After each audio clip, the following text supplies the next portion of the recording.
Well, 2024 is heading up, and it feels like Chris Christie, the former New Jersey governor, he is apparently the only person that I mean today to talk tough to Donald Trump, at least answer in a tit for tat fashion. That's at least what emerges from their last exchange through social media. It all started with Chris Christie's tough criticism of Donald at the launch of his 2024 presidential bid. Trump responded on his social network, Truth Social, running a mocking video, making fun of Christie's way. Kind of childish. And now Christie is back at it, calling Trump a petulant child, a baby, to be honest with you. Take a look. Republican presidential candidate and former New Jersey Governor Chris Christie. So yesterday, Governor, when you announced that you were running for president, you called Trump a former friend, a quote, lonely, self-consumed, self-serving mirror hog. You've been rather unsparing in your criticism. We should note that you might have people out there who are skeptical of this because when you dropped out in 2016, you endorsed him. Sure. You ran his transition. You helped coach him for debates.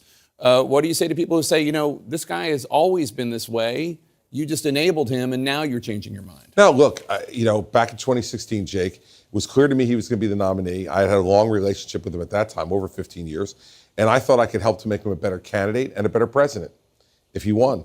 And I didn't want Hillary Clinton to be president, and that's why I ran in the first place. It turned out I was wrong. I couldn't make him a better candidate, and I couldn't make him a better president. And he disappointed me. And he disappointed a lot of people in my party and a lot of people in this country by the way he performed. And for me, the breaking point was election night 2020, when he's out there at 2:30 in the morning claiming the election was stolen, when I knew he had no evidence to prove that. And when you undercut democracy in that way, you have forfeited the trust, in my view, to hold that office that he's now trying to regain.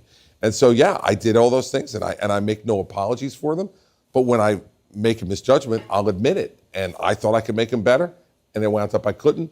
In fact, he was much worse. So Trump, last night in response to you running, ran a rather mocking video on social media. There it is. It's you.